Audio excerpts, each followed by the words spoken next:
தேசத்தின் நம்பிக்கை மாத இதழ் அப்பா பதிப்பகம் இணைந்து வழங்கும் நேர்மையாளர் சகாயம் IAS அவர்களின் அனுபவ பதிவில் கடைசி தரையில் கண்டாங்கி சேலை புத்தகத்திற்கு உடனே அழையுங்க. ஜனநாயகனுக்கு எதிராக பராசக்தி வருது, ஸோ அது துரோகம் பண்றாரு, மார்பில் குத்துறார், வளர்த்து விட்ட மார்பிளையே குத்துறார். அதை தான் மறைமுகமா விஜய் பேசியிருக்காரு. அவரை பொறுத்த வரைக்கும் என்ன நினைக்கிறார் அப்படின்னா, நம்ம வந்து இந்த சினிமாவே தூக்கி போட்டுட்டு நமக்காக வந்திருக்காரு அப்படின்னு மக்கள் நினைத்து அவரை வந்து அந்த முதலமைச்சர் நாற்காலியில் உட்கார வைப்பாங்கன்னு அவர் நம்புறாரு. ஆனால் அந்த மக்களை விட அவர் அரசியல் களம் பேசும்போது இன்னும் அதிக கரகோஷம் வந்து இருக்கு. சொல்லப்போனால் விஜயினுடைய முதல் எதிரியே பாஜக தான். ஸோ அப்படி இருக்கும்போது இவரை ஜெயிக்க விடக்கூடாது அப்படிங்கிறதுல அவங்க எவ்வளவு தெளிவாக இருப்பாங்க. ஆனாலும் விஜய் அங்கே அரசியல் பேசினார். நீங்கள் வந்து தனியாக வருவீங்களா அணியாக வருவீங்களான்னு கேட்குறாங்க. நான் வந்து அணியாக தான் வருவேன் அப்படின்னு ஒரு பாஸ் விட்டார். அப்போ எல்லாரும் என்ன நினச்சாங்க அப்படின்னா, அடடா இவர் கூட்டணி வரப்போறாரு போல இருக்கு அப்படின்னு நினைக்கும் போது அவர் சொன்னார், அணின்னு சொன்னது உங்களை. இது யாரோட பிரஷரா இருக்குமா? பராசக்தி படத்தை வைத்து விஜயை வீழ்த்துவதற்கு ரெட் ஜெயண்ட்டுக்கு வந்து ஒரு காரணம் இருக்கு. ஜனநாயகங்கிற ஒரு வெற்றி படத்தோடு இந்த திரையுலகை விட்டு போகக்கூடாது, போனவரா இருக்கக்கூடாது. அப்படி இது ஒரு வெற்றி போயிட்டாருன்னா இப்ப அங்க போய் என்ன சொல்லுவார் அப்படின்னா, அவ்வளவு பெரிய இடத்துல இருந்து நான் உங்களுக்காக விட்டுட்டு வந்தேன்னு சொல்லுவாரு. அந்த வார்த்தையை திமுக ரசிக்கல. ஜனநாயகனை ஒரு ஃப்ளாப் படமாக மாற்றிட்டோம்னு வச்சுக்கோங்க. இப்போ இவர் போய் நான் அந்த இடத்த விட்டுட்டு வந்தேன் அப்படின்னா அதெல்லாம் இல்லைங்க எல்லாரும் விரட்டி விட்டாங்க, இவர் படம் ஃப்ளாப் அப்படின்னு இவங்க சொல்லுவாங்க. இந்த சினிமாவுக்குள்ளேயும் ஒரு அரசியல். விஜய் கிட்ட நம்ம சொல்ல விரும்புகிறது என்ன அப்படின்னா, நீங்கள் நினைத்த வெற்றி உங்களுக்கு அரசியலில் கிடச்சி 2026 நீங்கள் முதலமைச்சர் நாற்காலியில் போய் உட்காந்துட்டீங்க அப்படின்னா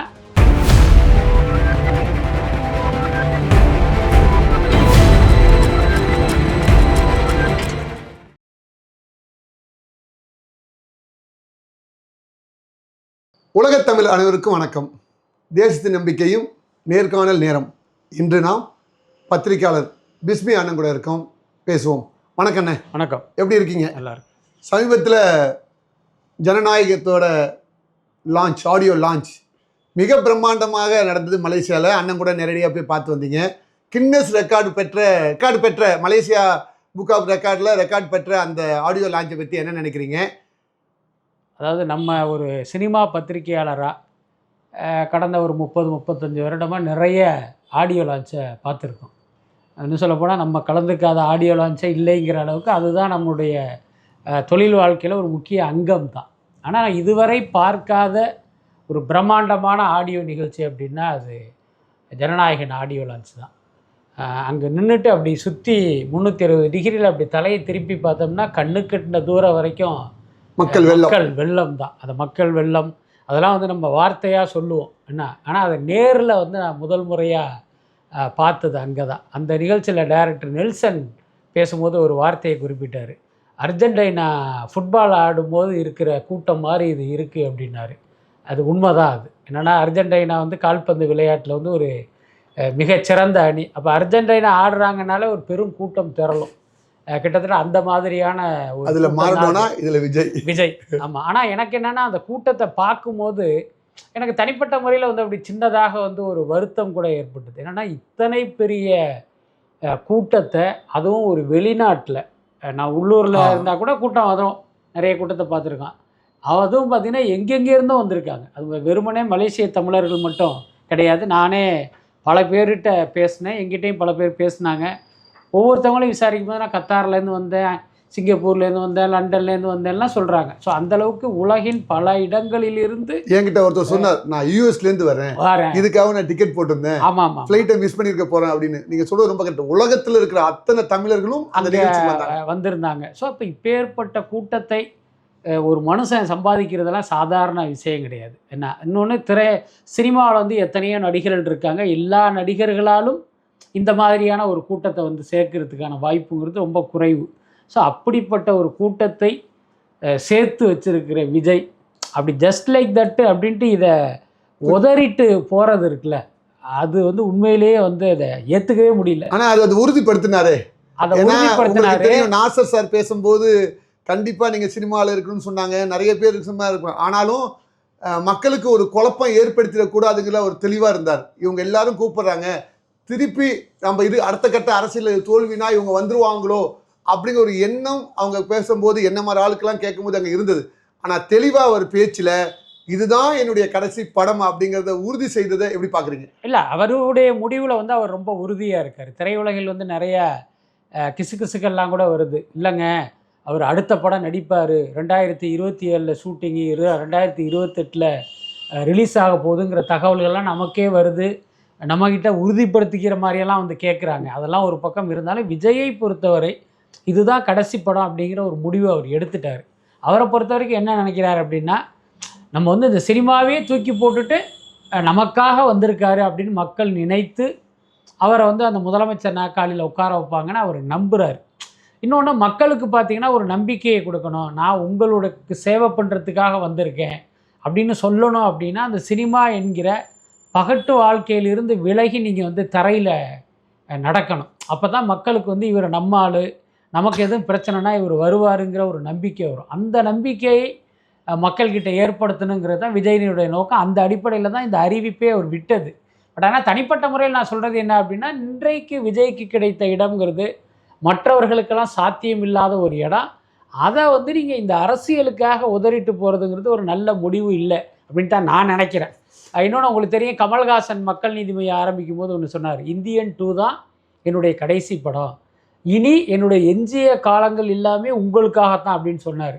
அரசியலில் பார்த்திங்கன்னா அவருக்கு ஒரு தோல்வி கிடைத்த பிறகு நேராக ஒரு 10 படத்தை கமிட் பண்ணிவிட்டு வரிசையாக லைனப் வச்சுருக்காரு. புரியுதா இல்லையா? அதனால் நீங்கள் இப்படி மக்கள்கிட்ட சொல்லிட்டோமே அப்படிங்கிறதுனால இந்த முடிவில் நீங்கள் உறுதியாக இருக்கணும்னு அவசியம் இல்லை. என்னை பொறுத்த வரைக்கும் விஜய்கிட்ட நம்ம சொல்ல விரும்புகிறது என்ன அப்படின்னா, நீங்கள் நினைத்த வெற்றி உங்களுக்கு அரசியலில் கிடச்சி 2026 நீங்கள் முதலமைச்சர் நாற்காலியில் போய் உட்காந்துட்டீங்க அப்படின்னா, நீங்கள் ஏற்கனவே அறிவித்த மாதிரி ஜனநாயகனே உங்களுடைய கடைசி படமாக இருக்கட்டும். அதற்கான எல்லா தகுதியும் அந்த படத்துக்கும் இருக்குது. அதை நம்ம ஒத்துக்கிட்டு தான் ஆகணும். ஒருவேளை நீங்கள் நினைத்த மாதிரி ஒரு ரிசல்ட் இல்லை அப்படின்னா கூச்சமே படாதீங்க, மீண்டும் சினிமாவுக்கு வாங்க. 2031 வரை சினிமாவில் நீங்கள் அப்போ இன்னொரு கமலஹாசனா ஆயிட மாட்டாங்களே? இல்லை, நிச்சயமாக ஆக மாட்டார். நீங்கள் உங்களுக்கு நல்லா ஞாபகம் இருக்குன்னு நினைக்கிறேன். ஏன்னா நீங்களும் அந்த ஆடியோ லான்ச்சுக்கு வந்தவருங்கிறதுனால உங்கள்கிட்ட சொல்கிறது சரியாக இருக்கும். நாசர் சார் வந்து நீங்கள் மீண்டும் சினிமாவில் நடிக்கணும்னு சொல்லும்போது அந்த ஆடிட்டோரியம் எப்படி அதிர்ந்தது யோசிச்சு பாருங்க. மற்ற எல்லாரும் நடிக்கணுங்கிற விஷயத்தை அப்போ இந்த மக்கள் விஜயிடம் வந்து என்னத்தை எதிர்பார்க்குறாங்கன்னா, நீங்க சினிமாவில் இருக்கணுங்கிறத தான் எதிர்பார்க்குறாங்க. புரியுதா இல்லையா? அந்த மக்கள் அரசியல் களம் பேசும்போது இன்னும் அதிக கரவாசம் வந்து இருக்கு. அதாவது பார்த்தீங்கன்னா, அரசியலில் வெற்றி கிடைப்பது அப்படிங்கிறது வந்து நம்ம கையில் இல்லை, மக்கள் கையில் இருக்குது. மக்கள் கையிலங்கிறத விட பெரும்பான்மை மக்களுடைய கையில் இருக்குது. ஆனால் இன்றைக்கி இந்தியாவில் தேர்தல் முடிவு அப்படிங்கிறதே இவிஎம் மிஷினுக்குள்ளே போயிடுச்சு. அப்படி இருக்கும்போது நாம் நினைத்த வெற்றி கிடைப்பதற்கு எந்த உத்தரவாதமும் இல்லை. இவர் வந்து பாஜகவை தன்னுடைய கொள்கை எதிரியாக முன்னிறுத்துறாரு. இன்னும் சொல்லப்போனால் விஜயினுடைய முதல் எதிரியே பாஜக தான். ஸோ அப்படி இருக்கும்போது இவரை ஜெயிக்க விடக்கூடாது அப்படிங்கிறதுல அவங்க எவ்வளவு தெளிவாக இருப்பாங்க. இன்றைக்கி எஸ்ஐஆருங்கிற பேரில் 97 லட்சம் வாக்குகளை வந்து காலி பண்ணிட்டாங்க. அதில் கண்டிப்பாக விஜய்க்கும் வாக்குகள் இருக்குல்ல, விஜய்க்கு ஓட்டு போடுறவங்களும் காலியாக இருப்பாங்கல்ல. அப்போ ஒரு முதல் முயற்சியில் இப்படி ஒரு சதி அரங்கேற்றப்பட்டிருக்கு. அதுக்கப்புறம் தேர்தல் நடக்கும், அதனுடைய முடிவுகள் பல விஷயங்கள் நம்ம பார்த்துக்கிட்டு தானே இருக்கோம். அதனால் ஒருவேளை நீங்கள் நினைத்தது இந்த தேர்தலில் நடக்கலை அப்படின்னா நீங்கள் யோசிக்கவே யோசிக்காதீங்க. அரசியலுக்கு வரணும்னு நீங்கள் நினைத்தது மக்களுக்காகத்தானே, அதே மக்களுக்காக நீங்கள் மீண்டும் நடிக்க வாங்க. அது ஒன்றும் தப்பு இல்லை அப்படின்னு தான் நான் நினைக்கிறேன். ஓகே, இப்போ விஜய் சார் பேசினாங்க ஒரு 20 நிமிஷம் ஒரு பேச்சில் அனல் பறந்த விஷயங்கள் அப்படி இருக்கும். பக்கத்தில் இருந்தால் கூட அந்த அவர் பேசுகிறதோட ஆடியன்ஸோட சவுண்டு அப்படி இருந்தது. அந்த பேச்சை எப்படி பார்க்குறீங்க? குறிப்பாக 33 வருஷம் நீங்கள் இங்கே இருந்தீங்க, நான் அப்படி இருந்தேன், அப்படி எமோஷனல் ஆன அந்த டைம் பார்த்து. ஆமாம், விஜயனுடைய பேச்சு பார்த்தீங்கன்னா உண்மையிலே அந்த இதில் கொஞ்சம் மெச்சூர்டாகவே இருந்தது. வழக்கமாக உங்களுக்கு தெரியும், தாவேக்கா மேடையில் விஜய் பேசும்போதெல்லாம் அவருக்கு வந்து ரோல் ஆகும். ஒரு 3 நிமிஷம் 5 நிமிஷத்துக்கு மேலே அவரால் பேலன்ஸ் பண்ண முடியாது, பேச முடியாது. டப்புன்னு என்னென்னா நல்லதே நடக்கும் அப்படின்னு டப்புன்னு கிளம்பி போயிடுவார். ஆனால் அங்கே பார்த்தீங்கன்னா கிட்டத்தட்ட 1/2 அன் ஹவருக்கு மேலே பேசினார். அவருடைய பேச்சை பார்த்தீங்கன்னா ரொம்ப டிப்ளமேட்டிக்காகவும் இருந்தது. நீங்கள் உங்களுக்கு தெரியும், அங்கே அரசியல் பேசக்கூடாது, அரசியல் கட்சி கொடி எடுத்துகிட்டு வரக்கூடாதுன்னு பல்வேறு நிபந்தனைகள். ஆனாலும் விஜய் அங்கே அரசியல் பேசினார். நீங்கள் வந்து தனியாக வருவீங்களா அணியாக வருவீங்களான்னு கேட்குறாங்க. நான் வந்து அணியாக தான் வருவேன் அப்படின்னு ஒரு பாஸ் விட்டார். அப்போ எல்லாரும் என்ன நினச்சாங்க அப்படின்னா, அடடா இவர் கூட்டணி வரப்போறாரு போல இருக்கு அப்படின்னு நினைக்கும் போது அவர் சொன்னார், அணின்னு சொன்னது உங்களை, நீங்கள்லாம் என் கூட இருக்கும்போது நான் எப்படி தனியாக இருப்பேன், நான் அணியோட தான் வர்றேங்கிற மாதிரி அந்த பேச்சு சாதுரியம் எல்லாமே பிரமாதமாக இருந்தது. அதுக்கப்புறம் பார்த்தீங்கன்னா தன்னுடைய எதிரி யார், ரோட்டில் போகிறவங்களாம் என்னுடைய எதிரி இல்லை அப்படிங்கிற அந்த பல்வேறு விமர்சனங்களுக்கும் கேள்விகளுக்குமே வந்து விஜய்கிட்டேருந்து அந்த ஆடியோ லான்ச்சில் வந்து பதில் கிடச்சிது. அது வெறுமனே ஒரு சினிமா விழாவாக இருந்தாலும் அங்கே வந்த மக்கள் எல்லாமே அவர்கிட்ட அரசியல் ரீதியான ஒரு பேச்சை எதிர்பார்ப்பாங்கல்ல, அதை புரிஞ்சுக்கிட்டு வந்து ரொம்ப கரெக்டாக பேசினார். பல கட்டத்தில் பார்த்தீங்கன்னா அவரோட பேச்சு ரொம்ப எமோஷ்னலாகவும் இருந்தது. அதை வந்து அதை ஆடியன்ஸு ஃபீல் பண்ணிருக்காங்க. அந்த இடத்துலையும் நண்பர் அஜித் அவர் பேரை மென்ஷன் பண்ணுறதை பற்றி என்ன நினைக்கிறீங்க? இல்லை, அது வந்து ரொம்ப தற்செயலாக பேசின ஒரு விஷயந்தான் அது. இன்னொன்று, இப்போ நீங்களாக இருக்கட்டும் நானாக இருக்கட்டும், மலேசியாவில் எடுத்த படம் அப்படின்னு நம்ம யோசிக்கும் போதே அந்த பில்லா படம் வந்துடும். ஏன்னா மலேசியாவுடைய பல இடங்களை வந்து அதை கவர் பண்ணியிருக்கோம். அதுக்கு அடுத்து பார்த்தீங்கன்னா கபாலி படம் நம்மளுடைய ஞாபகத்துக்கு வரும். ஸோ அவர் மலேசியா குறித்து பேசும்போது, நான் ஏற்கனவே வந்திருக்கேன், இங்கே நிறைய தமிழ் படங்களும் எடுத்திருக்காங்க, நண்பர் அஜித் நடித்த பில்லா படமும் இங்கே எடுத்திருக்காங்க, அது ரொம்ப சாதாரணமாக பேசின ஒரு பேச்சு தான். பட் அதே நேரம் இதன் மூலமாக பார்த்தீங்கன்னா ஒரு கன்வே பண்ணுற விஷயம் என்னன்னா, இந்த சமூக ஊடகங்களில் விஜய் ரசிகர்களும் அஜித் ரசிகர்களும் ரொம்ப கேவலமாக ஒருத்தரை தாக்கிக்கிறாங்க. ரொம்ப ஆபாச தாக்குதல், வன்ம தாக்குதல்லாம் நடந்துகிட்டு இருக்கு. டே முட்டா பசங்களா, இந்த மாதிரிலாம் அடிச்சுக்காதீங்கடா, நாங்கள்லாம் நண்பர்கள் தாண்டா அப்படின்னு ஒரு விஷயத்தையும் அவர் கன்வே பண்ணுறாரு. அதுதான் அதனுடைய இன்டென்ஷனாக இருக்கும். ஆனால் இது புரியாமல் இவங்க என்ன நினைக்கிறாங்க அப்படின்னா, ஐயோ இவர் எலெக்ஷனுக்கு வராருல, அதனால விஜய் ரசிகர் அஜித் ரசிகருடைய ஓட்டு கிடைக்கிறதுக்காக இப்படி பேசுறாருங்கிற மாதிரிலாம் சொல்றாங்க. ரொம்ப உண்மையான விஷயம் என்னன்னா, இவனுங்க ஓட்டை போய் குளத்துல போட்டான்னு போடுவாங்களே தவிர விஜய்க்கு போட மாட்டானுங்க. அதுதான் உண்மை. இன்னும் வெளிப்படையா சொல்லணும்னா, விஜயை தோக்க வைக்கணும், விஜயனுடைய எதிரி யார், திமுகவா, திமுகவுக்கு போடு, பாஜகவா, பாஜகவுக்கு போடுன்னு தான் அஜித் ரசிகன் போவானே தவிர, அஜித் பேரை இவர் சொல்லிட்டதுனால இவன் நிச்சயமா விஜய்க்கு போடவே மாட்டான். அதுதான் உண்மை. இதெல்லாம் புரியாம இவர் ஏதோ ஓட்டுக்காக அஜித்தை வந்து பிரைஸ் பண்றாருங்கிற மாதிரி சொல்லிட்டு இருக்காங்க. அது வந்து ஒரு அபத்தமான கற்பனை தான். அது நிறைய இடத்துல பார்க்கும்போது அஜித்தும் விஜயும் ஃபோட்டோஸ்லாம் ஃபங்க்ஷன்லாம், அதாவது அவங்க நிகழ்ச்சியெல்லாம் பார்க்க முடியுது. அப்படி இருக்கும்போது எப்படி அவங்களுக்கு ஆப்போசிட்டா இருப்பாங்கன்னு ஒரு வார்த்தை வருது. இல்ல, அஜித் ரசிகர்கள் வந்து விஜய்க்கு ஆப்போசிட்டா தானே இருக்காங்க. அதுல என்ன சந்தேகம் உங்களுக்கு? சமூக ஊடகங்கள்ல போய் பார்த்தா விஜயை வந்து பாத்தீங்கன்னா அவ்வளவு ஆபாசமா அருவருப்பா வந்து அவங்க விமர்சனம் பண்றாங்க. அதை நம்ம பாக்குறோம்.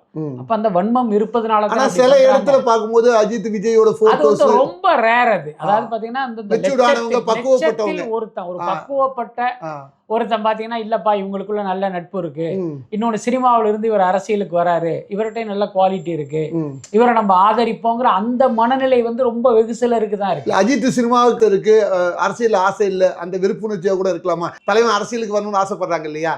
என் தலைவன் எல்லாத்தையும் ஒதுக்கி போறாரு, இயக்கம் வேணாம், மன்றம் வேணாம், ஒண்ணு வேணாம்னு ஒதுக்கி போறாரு. ஆனா இவர் வராரு. இது கூட ரசிகருக்கு ஒரு வருத்தத்தை ஏற்படுத்தி ஃபீட்பேக்கா இருக்குமா? அதாவது அப்படியெல்லாம் ஒரு பக்குவம் இருந்துச்சுன்னா அஜித் ரசிகர்கள் இப்படியெல்லாம் இருக்கவே மாட்டாங்களே. எப்பயுமே நீங்க நம்மை மதிப்பவர்களை நாம மதிப்போம்.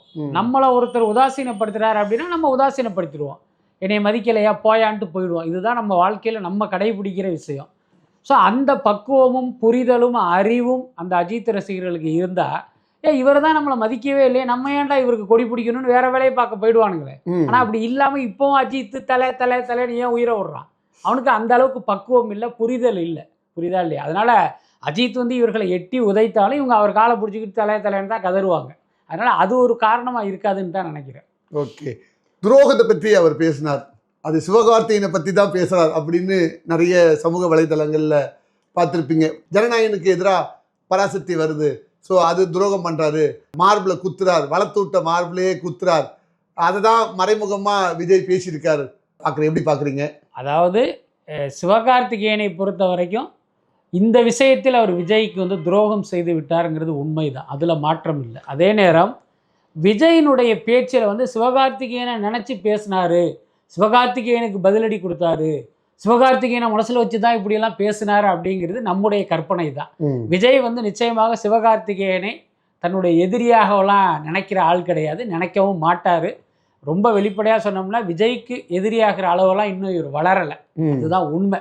பட் அதே நேரம் என்னன்னா, அந்த பராசக்தி அப்படிங்கிற ஒரு படத்தை வைத்து விஜயினுடைய வெற்றியை குலைப்பதற்கான ஒரு முயற்சிக்கு சிவகார்த்திகேயன் துணை போயிட்டார் அப்படிங்கிறது உண்மைதான். இப்போ உதாரணத்துக்கு பாருங்கள், சினிமாங்கிறது ஒரு இயக்குனரின் மீடியம் தான், ரைட்டா? ஆனால் யதார்த்தத்தில் எப்படி இருக்குன்னா, அது நடிகர்களுடைய கையில் தான் மாட்டிக்கிட்டு இருக்கு. எம்ஜிஆர் காலத்துலேருந்தே அப்படி தான் இருக்குது. அவங்க யாரை நினைக்கிறாங்களோ அவர் தான் டைரக்டர், அவங்க யாரை கை காட்டுறாங்களோ அவர் தான் தயாரிப்பாளர். அப்போ ஒரு சினிமாவை தீர்மானிக்கும் சக்தியாக நடிகர்கள் தான் இருக்காங்க. அதுக்கு விஜயும் சிவகார்த்திகேயனும் அஜித்தும் விதிவிலக்கு இல்லை. இவங்க யாரை சொல்கிறாங்களோ அவர் தான் டைரக்டர். இப்போ சிவகார்த்திகேயன் பராசக்தின்னு ஒரு படத்தில் நடிச்சுக்கிட்டு இருக்காரு.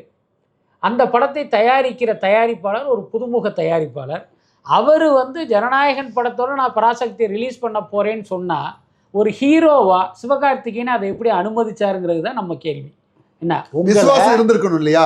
அதாவது உங்களுடைய சீனியர், திரையுலகமே கொண்டாடுகிற ஒரு நடிகர், என்ன உங்களுக்கு அவருடைய படத்தில் ஒரு பாடல் எழுதுகிற வாய்ப்பை கொடுக்குறாரு. கோட் படத்தில் பார்த்தா ஒரு துப்பாக்கி தூக்கி உன் கையில் கொடுத்து ஒரு காட்சியில் நடிக்க வைக்கிறாரு. அது வந்து மக்கள்கிட்ட என்ன மாதிரி போகுங்கிறது எல்லாருக்கும் தெரியும், விஜய்க்கும் தெரியும். அவங்க நினச்சதை விட பெரிய அளவில் போய் சேர்ந்துருச்சு. தன்னுடைய நட்சத்திர நாற்காலியையே அவர் சிவகார்த்திகேயன்ட்ட ஒப்படைச்சிருக்காருங்கிற அளவுக்கு அது பேசப்படுது. அப்போ அது வந்து உங்களுக்கு மிகப்பெரிய மைலேஜ். இவ்வளவையும் செஞ்ச விஜய் நடித்த படம், அதுவும் அவருடைய கடைசி படம் வரும்போது இவருடைய பராசக்தி படம் அங்கே போய் நிற்கிது அப்படின்னா எப்படி நீங்கள் அதை அலோவ் பண்ணீங்க? யாருக்கு நீ முதலில் நல்லது செய்கிறாயோ அவனே உனக்கு முதலில் கெடுதல் செய்வான் அப்படின்னு தமிழ்ல ஒரு வாக்கியம் இருக்கா? அதுதான் இதைத்தான் நம்ம தொடர்ந்து சுட்டி காட்டுறோம். இது வந்து தற்செயலாக நடக்கலை, அதுதான் ரொம்ப முக்கியமான விஷயம். நான் ஏற்கனவே பல நேர்காணலில் சொன்ன மாதிரி சிவகார்த்திகேயன் தான் இந்த படம் பராசக்தி ஜனநாயகனோட மோதணும் அப்படிங்கிறதையே தயாரிப்பாளர்கள்ட்ட புஷ் பண்ணார். அதுதான் உண்மையான விஷயம். இதை வந்து நம்ப முடியல. அதுதான் சிவகார்த்திகேயனுடைய சாதுரியம். சிவகார்த்திகேயன் வந்து எதிர்ப்பார், துரோகம் செய்வார், மோதி பார்ப்பார், சிவகார்த்திகேயன் இந்த மாதிரி செய்வார் அப்படின்னு நீங்க சொல்றீங்க, நம்புறோம். ஆனா உண்மையிலே நம்ம மனசு மறுக்குது இல்ல. அதுதான் விஷயம். என்ன காரணம், சிவகார்த்திகேயன் அப்படி வந்து எல்லாரையும் நம்ப வச்சிருக்காரு. அதுதான் முக்கியமான விஷயம். நாட் ஒன்லி விஜய், அவருடைய கடந்த காலத்தை அப்படி புரட்டி பார்த்தீங்கன்னா யாரெல்லாம் அவருடைய வளர்ச்சிக்கும் வெற்றிக்கும் காரணமாக இருந்தார்களோ, யாரெல்லாம் அவரை முதுகுல தூக்கி சுமந்தாங்களோ, அவங்க எல்லாரையுமே ஒரு வெற்றி கிடைக்கும் போது டப்புன்னு உதச்சி தள்ளி விட்டுருவார். அதுக்கு நிறைய ஒரு பெரிய பட்டியலே இருக்குது. பாண்டிராஜா இருக்கட்டும், அதுக்கப்புறம் டைரக்டர் எழிலா இருக்கட்டும், எஸ்கேப் ஆர்டிஸ்ட்டு மதனா இருக்கட்டும், ஆர்டி ராஜா, தனுஷ், கடைசியாக கேஜேஆர் ராஜேஷ், இந்த மாதிரி ஒரு பெரிய லிஸ்ட்டே இருக்குது. ஒருத்தரை வச்சு ட்ராவல் பண்ணுவார், ஒரு ஸ்டெப்பு வரும்போது பார்த்தீங்கன்னா இவங்களை தட்டி விட்டுருவார். ஸோ அப்படிப்பட்ட இயல்பு கொண்ட சிவகார்த்திகேயன் விஜய்க்கு துரோகம் பண்ணுறதுக்கெல்லாம் அவர் யோசிக்கவே மாட்டார். ஜஸ்ட் லைக் தட்டுன்னு பண்ணிடுவார். அப்படி தான் இதை பண்ணியிருக்காரு. இல்லை, இது யாரோட ப்ரெஷராக இருக்குமா? ப்ரெஷர்லாம் கிடையாது. அதாவது என்னென்னா, நான் என்ன கேட்குறேன்னு உங்களுக்கு புரியுது. பராசக்தி படத்தை வைத்து விஜயை வீழ்த்துவதற்கு ரெட் ஜெயண்ட்டுக்கு வந்து ஒரு காரணம் இருக்குது. என்ன காரணம்? இவர் ஜனநாயகங்கிற ஒரு வெற்றி படத்தோடு இந்த திரையுலகை விட்டு போகக்கூடாது, போனவரா இருக்கக்கூடாது. அப்படி இது ஒரு போயிட்டாருன்னா இப்ப அங்க போய் என்ன சொல்லுவார் அப்படின்னா, அவ்வளவு பெரிய இடத்துல இருந்து நான் உங்களுக்காக விட்டுட்டு வந்தேன்னு சொல்லுவாரு. அந்த வார்த்தையை திமுக ரசிக்கல, விரும்பல. அவங்க என்ன நினைக்கிறாங்க, ஜனநாயகனை ஒரு ஃபிளாப் படமா மாத்திட்டோம்னு வச்சுக்கோங்க. இப்போ இவர் போய் நான் அந்த இடத்த விட்டுட்டு வந்தேன் அப்படின்னா அதெல்லாம் இல்லைங்க, எல்லாரும் விரட்டி விட்டாங்க, ஒரு படம் ஃப்ளாப் அப்படின்னு இவங்க சொல்லுவாங்க. இந்த சினிமாவுக்குள்ளேயும் ஒரு அரசியல் கண்டிப்பாக அதில் மாற்றமே இல்லை. ஸோ அப்படி ஜனநாயகனை ஒரு தோல்வி படமாக மாற்றுவதற்கு இந்த படத்தை அவங்க பயன்படுத்துகிறாங்க. இன்னொன்று, விஜயினுடைய ஒவ்வொரு படமுமே பார்த்திங்கன்னா வசூலில் வந்து ஒரு பெஞ்ச் மார்க் கிரியேட் பண்ணும். முதல் நாள் தமிழ்நாட்டில் இத்தனை கோடி, உலக அளவில் இத்தனை கோடி, மொத்தமாக இத்தனை கோடி அப்படின்னு ஒரு நம்பரை கிரியேட் பண்ணிக்கிட்டே இருக்கும். அந்த நம்பரை விஜயனுடைய அடுத்த படம் தான் பீட் பண்ணும். புரியுதா? இது வரைக்கும் ஆமா. இப்ப இவங்க என்னன்னா, ஜனநாயகன்ல அப்படி ஒரு சாதனை உருவாகிடக்கூடாதுங்கிறதுல ரொம்ப தெளிவா இருக்காங்க.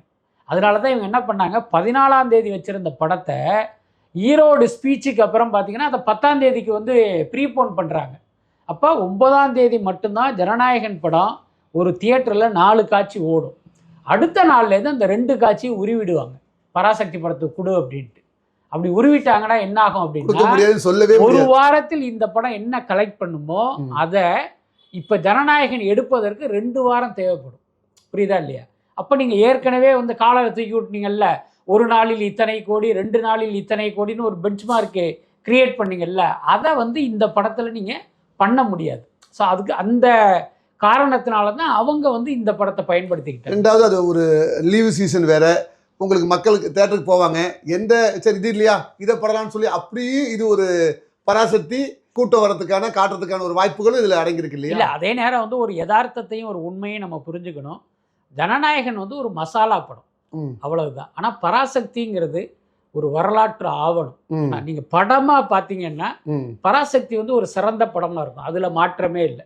நம்மெல்லாம் இந்த ஒரே நாள்ல இந்த படம் வர்றதை பத்தி விமர்சிப்பதற்கு காரணம், ஒரு நல்ல படத்தை நீங்க வந்து ஒரு ஒரு மாஸ் நடிகர் படம் வர்ற அன்னைக்கு கொண்டு போய் விட்டு காலி பண்றீங்களேங்கிற வருத்தத்துல தான் நம்ம சொல்றோம். ஒரு கற்பனைக்கு சொல்றேன், பராசக்தி ஜனநாயகனோடு மோதாமல் இன்னொரு நாள்ல தனியா வந்திருந்தா அந்த படமும் பாத்தீங்கன்னா பெரிய அளவுல கலெக்ட் பண்ணும். ஏன் அந்த வாய்ப்பை நீங்க மிஸ் பண்றீங்கன்னு தான் கேட்குறேன். விஜயோட மோதனும், அவரை தோக்க வைக்கணும், நீங்க ஏன் போய் மண்டையை உடச்சிக்கிறீங்க? அது அவசியமே இல்லை. நீங்க தனியா வந்து உங்க படத்தை விட்டீங்கனால அது பெருசா கலெக்ட் பண்ணுமே. இன்னொன்னு, இத்தனை கோடி போட்டு அந்த படத்தை எடுக்கிறீங்க, எதுக்கு எடுக்கிறீங்க? ஒரு லாபத்தை எடுப்பதற்கு தானே, மோதறதுக்காக இல்லை. இல்லை, அதுதான் நம்மளுடைய பெரிய வருத்தம். அந்த பராசக்தி எப்படி இன்றைக்கும் மறக்கப்படாமல் ஒரு காலத்தால் அழிக்க முடியாத ஒரு படமாக இருக்கும், அந்த மாதிரியான ஒரு படமாக தான் இந்த பராசக்தி இருக்கும், அதில் நோ டவுட்டு. ஆனால் அதை வந்து இந்த குறுகிய ஒரு நோக்கத்துக்காக வந்து பலி கொடுக்கறது வந்து நமக்கு கொஞ்சம் நெருடலாக இருக்குது. ஓகே, மொத்தத்தில் அந்த ஜனநாயகன் ஆடியோ லான்ச்சில் நீங்கள் சந்தோஷப்பட்ட விஷயம் என்ன? சந்தோஷப்பட்டது, விஜய் என்கிற ஒரு தமிழ் நடிகருக்கு இன்னொரு தேசத்தில் இப்பேற்பட்ட ஒரு எழுச்சியான அந்த வரவேற்பு வந்து உண்மையிலேயே மகிழ்ச்சியாக இருந்தது. இன்னொன்று, எனக்கு வந்து மற்ற எல்லாரையும் விட ஒரு கூடுதல் மகிழ்ச்சி என்ன அப்படின்னா, விஜயினுடைய ஆரம்ப காலத்திலேருந்தே எனக்கு வந்து ஒரு பழக்கம் என்ன, அவருடைய ஆரம்ப காலத்தில் வந்து பெரிய அளவில் வந்து நம்ம அவருக்கு வந்து நிறைய பேட்டிகள்லாம் எழுதியிருக்கோம், அது விஜய்க்கும் தெரியும். அன்னைக்கு நான் பார்த்த விஜய் வந்து, நான் வந்து ஒரு 100 வார்த்தை பேசுனேன்னா அவர் 1.5 வார்த்தை பேசுவார். இப்படி இருந்தவர் தான் விஜய். பயங்கரமான ஒரு கூச்ச சுபாவம். அவரே சொல்லுவார், நானே 2 நிமிஷம் தான் பேசுகிறேன். ஸோ அப்படி ஒரு கேரக்டர் அவர். அந்த விஜய் இன்னைக்கு பார்த்தீங்கன்னா இப்பேற்பட்ட ஒரு இடத்துல என்ன இத்தனை லட்சம் மக்களுடைய இதயத்தை வென்றவராக இருந்தது, இது உண்மையிலே மகிழ்ச்சி. இன்னொன்னே, நம்ம எப்பயுமே சினிமா நடிகர்களை நடிகராக தான் பார்ப்போம். உங்களுக்கு அப்படி ஒரு கொள்கை? அவ்வளோதான். நமக்கு வந்து அவங்க மேலே ஒரு பெரிய வியப்பு, மயக்கம், அல்லது நமக்கு வந்து ஒரு ரசிக மனோபாவம் அதெல்லாம் எந்த காலத்துலேயும் கிடையாது. ரொம்ப வெளிப்படையாக சொல்லணும்னா, எந்த நடிகரை பார்த்தாலும் பேர் சொல்லி தான் கூப்பிடுவேன். அதே மாதிரி எழுதும் போதும் பார்த்தீங்கன்னா, இந்த சூப்பர் ஸ்டாரு, உலகநாயகன், தளபதி அந்த அடைமொழி போட்டுலாம் நான் எழுத மாட்டேன். அதை நான் வெறுக்கிற ஆள். இதில் போனால் ஒரு பிரபல பத்திரிகையில் நான் தொடர்ந்து எழுதிக்கிட்டு இருந்தேன், குமுதம் பத்திரிகையில். ஒரு தடவை பார்த்தீங்கன்னா ஏதோ ஒரு ஆர்டிக்கல் கொடுத்தேன். அவங்க என்ன, வித்தவுட் மை நாலேஜ் என்னுடைய ஆர்டிக்கல் உள்ளற அவங்களாம் வந்து பார்த்தீங்கன்னா தளபதி அப்படின்லாம் அந்த அடைமொழியை அதில் இன்சர்ட் பண்ணிட்டாங்க. அந்த புக்கில் அந்த ஆர்டிக்கல் பப்ளிஷ் ஆனவன நான் கடுப்பாகி அந்த பத்திரிகைகளை எழுதுறதையே நிறுத்திட்டேன். ஸோ நம்மலாம் அப்படி ஒரு கொள்கை கொண்டவங்க தான். இன்னைக்கு வந்து தாவேகாவுக்கு ஒரு ஆதரவு நிலைப்பாடு எடுத்ததற்கு ஒரு காரணம் இருக்கு. இப்போ சீமான் போன்ற தீய சக்திகள் தமிழ்நாட்டில் உங்களுக்கே தெரியும், எதிர்த்த ஆள், என்னைய மாதிரி எதிர்த்தவன் எவனும் கிடையாது. அதுதான் முக்கியமான, நடிகன் நாடாளக்கூடாது, அது நம்ம அடிப்படை கொள்கை. அதனால இவர்கள் சினிமாவில் தான் இருக்கணும், அரசியலுக்கு வரக்கூடாதுன்னு சொன்னவன் தான் நான். ஆனா இன்னைக்கு பாத்தீங்கன்னா திமுக அதிமுக மீது அதிருப்தி கொண்ட இளைஞர் கூட்டம் சீமானுடைய பேச்சால் கவரப்பட்டு அவர் பின்னால போறாங்க. ஆனா அவர் மிகப்பெரிய அரசியல் வியாபாரி, எல்லாரையுமே மூளை செலவை செஞ்சு இன்னைக்கு ஒரு கூட்டத்தை திரட்டிக்கிட்டு இருக்காரு. இவர் வந்து ஒரு தீய சக்தி தமிழ்நாட்டுக்கு. இன்னைக்கு பெரியாரை எல்லாம் அவர் என்ன வார்த்தை கொண்டு விமர்சிக்கிறார்னு பார்க்கும்போது, சீமானும் சரி நாம் தமிழர் கட்சியும் தமிழக அரசியலில் இருந்து துடை தெரியப்படணும், அந்த தடமே இருக்காம தொடச்சி எரியணும், அதுதான் முக்கிய நோக்கம். அப்போ இதை செய்வது திமுக அதிமுகவில் முடியாது. ஏன்னா இவங்க மேலே கோவப்பட்ட கூட்டம் தான் அது. நீங்கள் திருப்பி வந்து சீமான் கெட்டவர் இவங்க பின்னால் போங்கன்னா அவங்க வரமாட்டாங்க. அப்போ இன்னொரு மாற்று சக்தி, அது மக்களின் ஆதரவு பெற்ற சக்தியால் தான் அது முடியும். அந்த சக்தி விஜய். அந்த அடிப்படையில் தான் நம்ம தாவேகாவையே நம்ம ஆதரிக்கிறோம் இந்த தேர்தலில். அதே நேரம் எதிர்காலத்தில் தாவேகா பாஜகவோடு கூட்டணி அமைத்தால் அதை எதிர்க்கிற முதல் ஆளும் நானாக தான் இருப்பேன். ஸோ அந்த மாதிரி இந்த மாதிரியான ஒரு நிலைப்பாடு கொள்கை எதிரி அப்படின்னு அறிவிச்சிருக்காங்களே. ஆமா, கொள்கை எதிரி, அதைத்தான் நம்மளும் சொல்றோம். எல்லாருமே விஜய் வந்து பாஜகவுடைய பி டீம், இவர் பாஜகவோட கள்ள உறவு வச்சிருக்காருன்னா சொல்றாங்க. பட் நான் நம்பல. எனக்கு விஜயை தனிப்பட்ட முறையில் தெரியும். அது இல்லாம பாத்தீங்கன்னா அவர் ஏற்கனவே பல முறை அறிவிச்சிட்டாரு இவங்க தான் எங்க கொள்கை எதிரி அப்படின்ட்டு. அதனால எந்த காலத்திலும் அவர் வந்து பாஜக பக்கம் போக மாட்டாரு. அந்த நம்பிக்கையில தான் நாம இவருக்கு வந்து ஆதரவா நம்ம பேசிக்கிட்டு இருக்கோம். அதையும் மீறி கால சூழல் அல்லது ஏதோ ஒரு அரசியல் லாபத்துக்காக அந்த பக்கம் நகர்ந்தால் நாம் தான் தமிழக மக்களே மன்னிக்க மாட்டாங்க. தமிழக மக்கள் நிச்சயமா மன்னிக்க மாட்டாங்க. தமிழக மக்களுக்கு மிகப்பெரிய துரோகியாக இருப்பதே பாஜக தான். தமிழ்நாட்டுக்கும் அவங்க தான் ஒரு தடைக்கல்லா இருக்காங்க. அதனால அந்த கூட்டணியும் மக்கள் விரும்ப மாட்டாங்க, நாமும் விரும்ப மாட்டோம். ஓகே, உங்க பொன்னான நேரத்தை எங்களுக்கு கொடுத்தது ரொம்ப நன்றி. மீண்டும் ஒரு நேர்காணலில் சந்திப்போம். நன்றி, வணக்கம். நன்றி.